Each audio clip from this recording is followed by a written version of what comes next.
Right now, businesses in the United States are spending an extra $240 million a year to retest job applicants. Which is just a staggering number. It really is. And they're doing this simply because they can no longer trust that a college degree or, a glowing resume actually proves you know how to do the job. Right, the trust is just gone. Exactly. That is an enormous amount of money being burned just to answer one single question. Do you actually possess the skills you claim to have? Yeah, and for over a century, the way we answered that question was pretty much identical across the Well, board. totally. Yeah. Whether you were trying to get into college or pass a professional certification or even prove you deserve a promotion, you sat down, you started a timer, and you produced a final product, like an essay or a multiple choice sheet or a coding test. And we all just kind of collectively agreed that this was the best way to prove what we knew. But today, we are exploring a massive systemic earthquake that has completely shattered that agreement. We are doing a deep dive into the intersection of generative AI and learning, looking specifically at the so-called assessment crisis. And our source material for this deep dive is a really fascinating text called Beyond the Crisis: How AI is Reinventing Educational Assessment by Dr. Jonathan H. Westover. Yes, and our mission today is to figure out whether AI actually broke our education and corporate training systems, or, if it just exposed a system that was fundamentally flawed from the start. I think people will be surprised by the answer to that. I agree.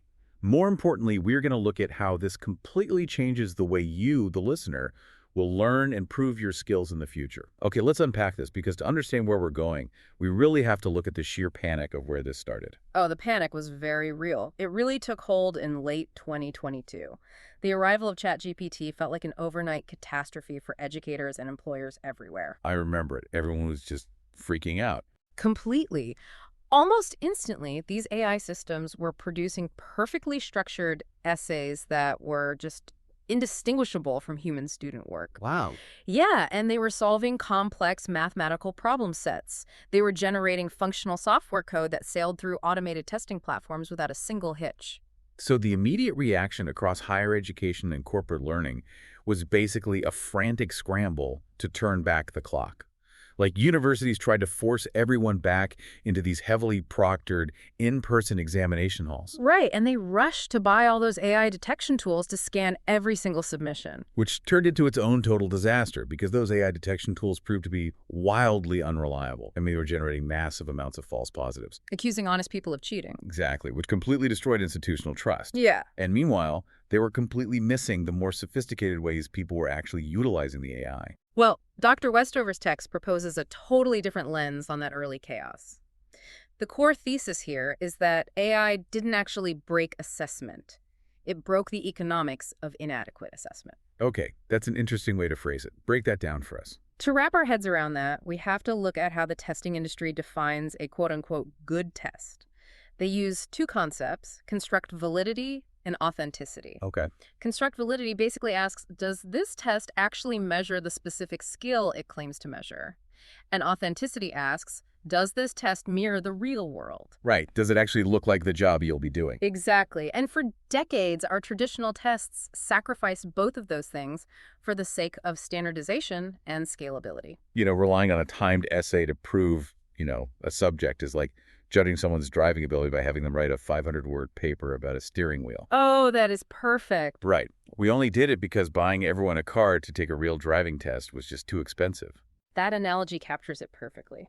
A multiple choice test is great at measuring your ability to recall facts in a vacuum, but it is terrible at predicting your actual professional performance. Yeah, because taking a timed essay exam is this artificial constraint you will almost never face in the real working world. I mean, at work, you have access to colleagues, you have the internet, you have time to revise. Exactly.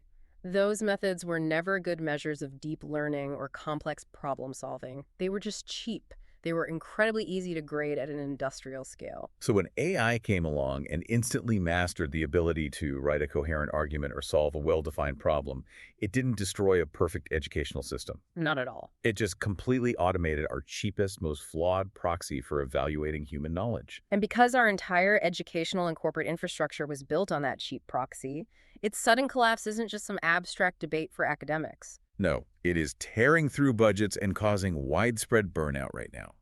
I mean, higher education faculty, according to a 2024 survey in the text, they're spending an average of 4.2 extra hours per course every single week just managing AI-related assessment concerns. Which is an enormous amount of time stolen directly from mentoring students or actually updating the curriculum. And the corporate world is feeling an identical squeeze, right? Corporate learning and development budgets are just ballooning. Yeah, organizations that relied on standard certification exams to verify employee skills are suddenly doubting the integrity of those credentials. Right, because how do you know if the employee actually knows it or if ChatGPT just took the test for them? Exactly. So to compensate, they're trying to implement alternative assessments, and that is causing per-learner assessment costs to jump anywhere from 35 to 60%. Whoa, 60%, that's massive. It's huge. That $240 million figure you mentioned in the intro regarding hiring costs, that is a direct result of this credential inflation.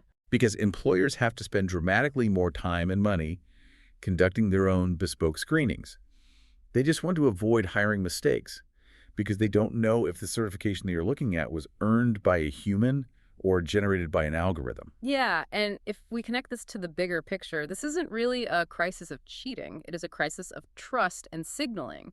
The fundamental currency of our job market, the credential, is just being devalued. And the human toll on the people actually taking these tests is massive, too.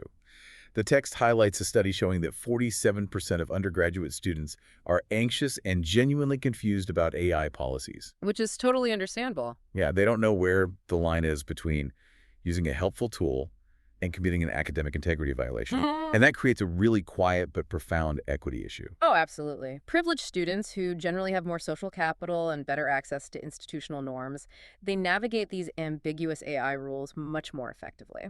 Right. While first-generation students report significantly higher anxiety about accidentally crossing an invisible line and ruining their academic careers. It's a really stressful environment for them.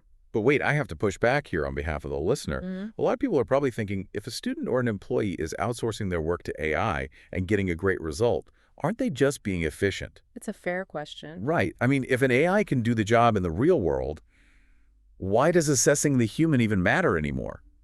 Why not just grade the final output, high-five the AI, and call it a day? Well, that is the most common defense of relying heavily on AI, but it ignores a really critical mechanism of how the human brain actually acquires expertise. Okay, tell me more about that. The text addresses this directly through the concept of cognitive load and building long-term capability. Let's break that down. When you struggle through a complex problem, say debugging code or synthesizing 3 different historical sources, your brain is experiencing high cognitive load. The struggle is the point. Exactly. That struggle is literally what forces your brain to build complex neural pathways or mental models. Yeah. If you outsource that struggle to an AI, you bypass the cognitive load. You just never build the underlying mental model. So you get the right answer today, but you are structurally weakening your brain's ability to understand why it's the right answer. Precisely. You end up with a very surface-level understanding, but you need those deep structural mental models to know when the AI is hallucinating or giving you bad advice. Yeah, or to innovate beyond what the AI is capable of generating. Right. If organizations don't assess the human's fundamental capability, they end up with a workforce that can only execute routine tasks when the machine is working perfectly. Which sounds like a recipe for disaster. It is. The second a novel, complex situation arises that the AI hasn't been trained on, that employee will be completely paralyzed because they lack the deep, transferable skills to solve it themselves. Which brings us to the first major fix. Because if the final product, the essay, the block of code, the multiple trace test, is now easily faked by AI, the only logical solution is to assess the human journey. Right, we have to evaluate the process. It makes me think of judging a professional chef. Historically, in education, we just ate the cake they baked. We didn't really care how they made it, as long as it tasted good at the end. Yep, the final product was all that mattered. But now, because AI can instantly bake a perfect cake, we have to stand in the kitchen with the chef. We need to watch how they measure the flour, how they combine the ingredients, and what they do when the oven suddenly runs too hot. That shift from product to process is the first major reinvention Dr. Westover identifies. Instead of just grading what you produced at the end, institutions are using technology to evaluate how you approach the task from day one. Give me an example of what that looks like in practice. Well, take Purdue University's online writing lab. They shifted to process assessment across 45 online courses. Instead of just handing in a final paper, students had to submit annotated revision histories. Oh, wow. So they had to show their work. Exactly. They had to document their drafts and explicitly explain why they made specific changes. And evaluating the process actually made grading faster for the professors because they could clearly see the students' line of thinking. That makes a lot of sense. But the real victory was the learning outcome. Documented revision rates increased by 127%, and the final writing quality improved significantly. Because the test actually incentivized the real work of writing, which is, rewriting and critical thinking rather than just generating text. Exactly. And the corporate sector is seeing the exact same dynamic. Salesforce completely changed how they train software developers. Oh, really? What do they do? They stopped using those multiple-choice code completion tests. Instead, they started assessing the development process itself. They track how learners decompose a complex problem into smaller parts, what their testing strategies look like, and how they debug their own code over time. That sounds way more like actual software development. It is, and the results speak for themselves. Employees who went through this process-based assessment showed 34% better code quality in their first 6 months on the job, compared to those who took the old traditional tests. Here's where it gets really interesting, though. Tracking a process over several weeks is great for a big project. But sometimes you just need to quickly verify that someone actually knows what they're talking about right then and there. Right. And historically, the absolute gold standard for that was the oral exam. Oh, for sure. Dating all the way back to medieval universities, sitting face-to-face with a panel of experts and defending your knowledge in real time. Because it has incredible validity, right? Yeah. It is almost impossible to fake. Completely impossible. You have to articulate concepts, apply them to entirely new scenarios on the fly, and defend your reasoning when challenged.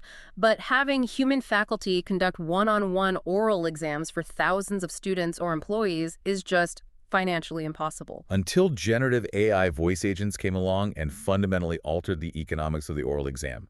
The text notes that AI can now conduct structured, highly nuanced oral assessments for under 50 cents per student. It's just wild to think about. 50 cents. That is practically cheaper than buying the Scantron paper for a multiple choice test. Yeah, and Georgia State University actually piloted this for their massive introductory statistics courses.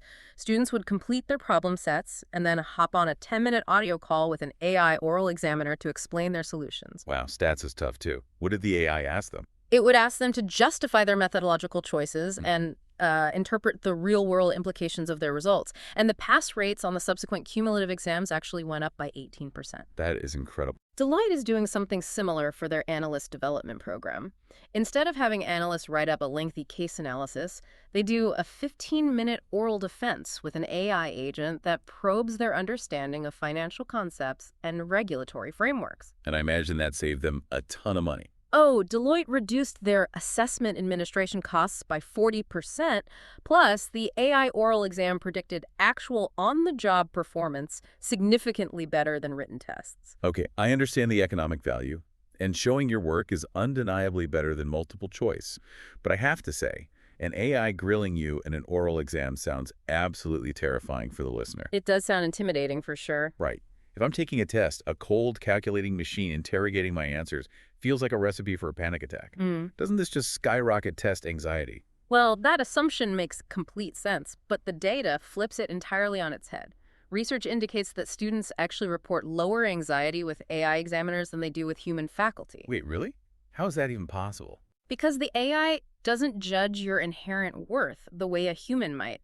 It doesn't sign frustration. It doesn't cross its arms. It doesn't look disappointed or, glance at its watch if you stumble over your words. Oh, I see. Yeah, it completely removes the interpersonal power dynamic and the deep-seated performance anxiety that comes from trying to impress a human authority figure. You are just having a conversation with a patient, tireless entity. Okay, that actually makes a lot of sense. Oral exams are fantastic for proving, the facts and the logic. But professional life isn't just about reciting facts in an interview.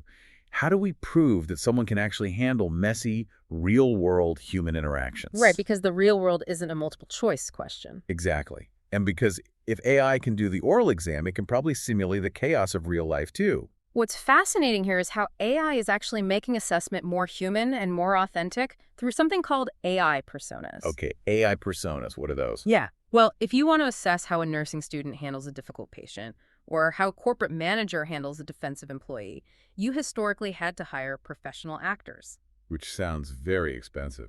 It is. Human simulation is incredibly valid, but it routinely costs upwards of $200 an hour. Now, advanced language models can simulate highly realistic stakeholders at a fraction of that cost. The text highlights an incredible example of this from the Arizona State University nursing program. They have nursing students interact with AI patients. Yeah, let's paint a picture of what this actually looks like. Yeah, because these aren't just robotic chatbots reciting a list of symptoms, right? These AI patients are programmed with varying levels of health literacy. They have realistic, volatile emotional responses. Exactly. If a nursing student uses too much dense medical jargon, the AI patient gets visibly confused or frustrated. If the student uses a condescending tone, the AI patient gets defensive and puts up authentic barriers to care. So the students have to practice therapeutic communication on the fly? Right. And the result? When those students entered real clinical rotations, they had 28% fewer supervisor-reported communication errors with actual human patients. That is just phenomenal, and IBM is doing the exact same thing for their leadership training. Managers practice having difficult performance conversations with AI direct reports. Oh, that sounds stressful, but useful. It is. The AI is programmed to react dynamically based on the manager's approach. If the manager is confrontational, the AI employee shuts down or argues back. If the manager is empathetic, the AI opens up about workflow bottlenecks. That is so cool. And IBM found a very strong correlation between how well managers score in the AI simulation and how their actual human employees rate them in 360-degree feedback 6 months later. I have to pause you there because while I love the idea of an AI giving you a safe space to practice, the text says these simulations are assessing nuanced traits like cultural humility and empathy. Yes, it does. That feels incredibly dystopian to me. Can an algorithm truly evaluate genuine human empathy? Or is it just a soulless machine checking boxes looking for polite keywords like, I understand how you feel? I mean, we're letting a computer grade our humanity. It's a vital philosophical point to linger on because we obviously don't want a machine assigning a score to our souls. But the text explains that advanced natural language processing goes far beyond simple keyword matching. Okay, so how does it work then? The AI is not evaluating what is in your heart. It is evaluating your outward behavioral cues. It analyzes your conversation patterns, the framing of your open-ended questions, your pause times to let the patient speak, and how adaptively you change your strategy when the persona exhibits distress. Okay, so it's not judging your empathy. It's judging the behavioral markers of empathy. Precisely. It is assessing whether your behavioral responses demonstrate the recognized clinical or professional markers of empathetic communication. It's judging the behavior, not the feeling. And that focus on behavior ties directly into how these tools are tracking us over the long term, right? Continuous behavioral assessment. Exactly. We are moving away from the single high-stakes final exam where you just cram all night and forget everything by Tuesday. Which we've all done. Oh, countless times. Instead of treating learning as a one-off episodic event, AI allows institutions to accumulate evidence of competency over time. Yeah. The University of Michigan's Ross School of Business uses AI tools to continuously analyze how MBA students contribute to team case discussions across the entire semester. It looks at the depth of their peer feedback and how they solve problems collaboratively week after week. The Microsoft example in the text really highlights the how behind this continuous tracking. For their cloud computing certifications, it's no longer just a knowledge test. The AI tracks your problem-solving approaches and help-seeking behaviors in hands-on labs. And it's not just looking at your final code right. Not at all. It is tracking your keystrokes.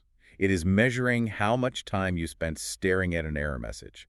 Did you query the technical documentation? Did you try a brute force fix that failed and then systematically debug line by line? Wow. It tracks your journey through dead ends to see if you actually know how to find the answer, which is the real job of a cloud engineer. You have to prove behavioral evidence of your capability, not just isolated correct answers. So we have all these incredible tools now. Process tracking, incredibly cheap AI oral exams, simulated messy personas, continuous behavioral tracking. But having the tools is useless if you just drop them on confused students or employees who are already burned out. The final piece of the puzzle here is how organizations actually implement this massive change without completely shattering trust. Yeah, this raises an important question about organizational change. The text emphasizes that procedural justice, which is basically the perceived fairness of the change, matters just as much as the technological outcome. People need to understand exactly why these changes are happening. Absolutely. If an organization just unleashes continuous AI behavioral tracking on people without a clear explanation, it doesn't feel like an assessment. It feels like dystopian surveillance. Transparency is everything. Yeah. The Stanford D School handled this brilliantly. Before they rolled out their assessment redesign, they held extensive student forums. Communication is key. Right. They created explicit guidebooks on acceptable AI use. They literally sat down and taught the students how to understand the new assessments.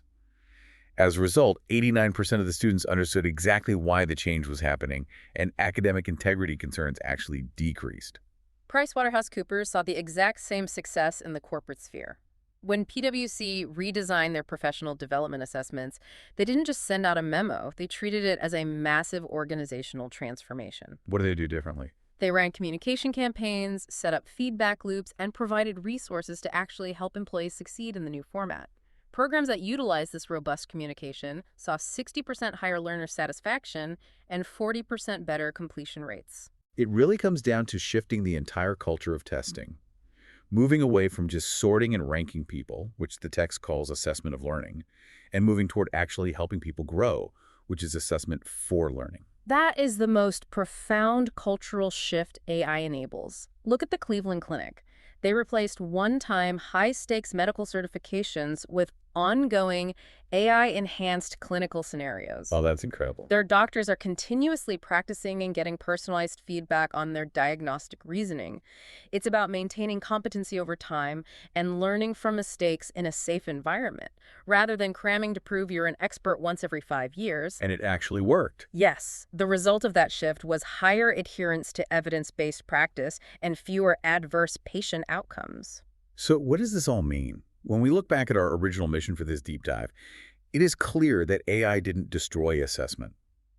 It democratized it. Completely. It took the absolute best, most authentic forms of evaluation, process portfolios, oral defenses, realistic simulations, methods that used to be a luxury reserved for tiny, elite classrooms or massively expensive training programs, and it made them economically feasible for everyone at scale. The era of the easily cheated multiple-choice proxy test is finally over. Thank goodness. Yeah, and that should be incredibly empowering for the learner. It means your capabilities will be judged on your authentic skills, your problem-solving behaviors, and your development over time, rather than your ability to memorize facts or hack a standardized test. The focus shifts entirely to practicing for the messy reality of the real world, rather than just performing for the exam. Exactly. Which brings it directly back to you, the listener. Think about how you are learning today, right now, in your own life or career. Are you still just aiming to produce the final product as quickly as possible? Or are you taking the time to document your process, defend your reasoning, and practice in ways that actually mirror the chaos of your profession? It's an important thing to reflect on. Because the tools to evaluate the real, authentic you are already here. But I want to leave you with one final, slightly provocative thought that builds on everything we've discussed today. If AI becomes so advanced that it can flawlessly simulate every complex, messy human scenario we might ever face at work, the angry client, the complex medical diagnosis, the highly nuanced leadership challenge, at what point does the AI's simulation become the actual job? And we become the ones perpetually taking the test just to keep up with the AI. Keep questioning, keep exploring, and remember, the next time you face a test, make sure it's measuring your driving, not just asking you to describe the steering wheel.